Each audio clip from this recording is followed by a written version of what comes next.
দর্শক, আজিমপুর কবরস্থানে রয়েছেন আমাদের সহকর্মী শারিয়া শমিক। আমরা সরাসরি যুক্ত হচ্ছি তার সঙ্গে।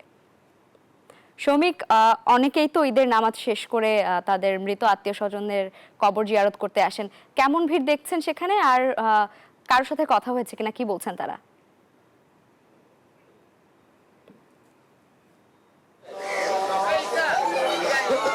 জি জান্নাত, আপনাকে ধন্যবাদ। আমি এই মুহূর্তে আছি রাজধানীর আজিমপুর কবরস্থানে। সারা মাস সিয়াম সাধনার পরে আজ পবিত্র ঈদ উল ফিতর। ঈদ উল ফিতরের জামাতের পর কিন্তু অনেকেই আসছেন আজিমপুর কবরস্থানে। তাদের আত্মীয় স্বজন আছেন, পরিবারের সদস্যরা আছেন, তারা এখানে আসছেন। যারা পরলোক, যারা দুনিয়া মায়া ছেড়ে পরকালে পাড়ি জমিয়েছেন, তাদের কাছে আসছেন এবং তারা এখানে দোয়া করছেন মহান সৃষ্টিকর্তার কাছে, যেন মৃত্যু পরবর্তী সময় তাদের আত্মীয় স্বজন যারা পরলোক গমন করেছেন তারা যেন পরকালের সময়গুলোতে ভালো থাকেন এবং তাদের দিন দুনিয়াতে যত রকমের পাপ, যত ধরনের গুনাহখাতা আছে সবকিছু যেন তাদেরকে মাফ করে দেওয়া হয়, এ সকল দোয়া করছেন। আমরা আজিমপুর কবরস্থানে এসে কিছু ব্যক্তির সাথে কথা বলেছি যারা তাদের পরিবারের স্বজনদের হারিয়েছেন। তারা আমাদেরকে বলছেন যে তারা তাদের পরিবারের সদস্য যাদেরকে তারা হারিয়েছেন তাদের জন্য দোয়া করতে এসেছেন এবং তাদের জন্য কবর জিয়ারত করতে এসেছেন। কেউ এসেছেন তাদের বাচ্চা কাচ্চা নিয়ে, কেউ এসেছেন তাদের সহধর্মীদের নিয়ে, কেউ তার বাবার সাথে এসেছেন, কেউ তার দাদার সাথে এসেছেন। তো এখানের প্রতিটি মানুষই কিন্তু হৃদয় বিদারক যে মুহূর্ত, সেই মুহূর্ত কাটানোর জন্য কিন্তু এসেছেন। সকলের বাড়িতে যারা পরলোক গমন করেছেন তারা তাদের বাড়িতে যে অনুপস্থিতি, সেই অনুপস্থিতি ঘুচাতেই কিন্তু তারা কিছু সময়ের জন্য আজিমপুর কবরস্থানে এসেছেন এবং তাদের সাথে সময় কাটাচ্ছেন, দোয়া করছেন।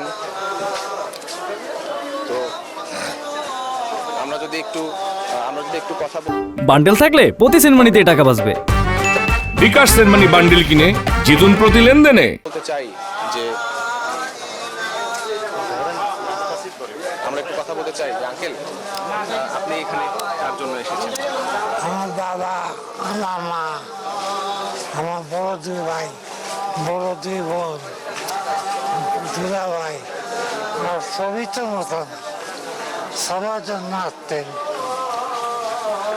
আল্লাহ তারা সবারে বেহেস্ত দুঃখ, তার গুণাকে মাফ করুক, জান্নাত নসিব করুক।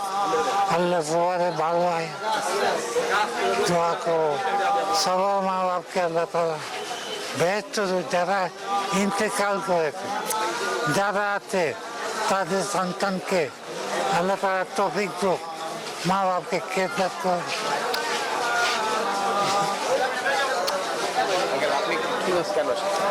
আসছি আমার বাবা মার কবর জিয়ারত করার জন্য আসছি। বাবা মার জন্য দোয়া করতে আসছি, সব কবরবাসীর জন্য দোয়া করতে আসছি, সবাইরে যেন আল্লাহ জান্নাতবাসী করে।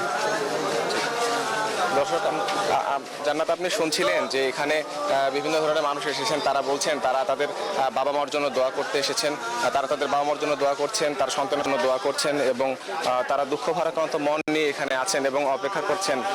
কিন্তু শত অপেক্ষার পরেও কিন্তু যারা কবরে শায়িত আছেন তারা কিন্তু আর ফিরে তাকাচ্ছেন না অথবা আসছেন না। তো জান্নাত, আজিমপুর কবরস্থান থেকে আমাদের কাছে এই ছিল সর্বশেষ। শমিক, ধন্যবাদ আপনাকে।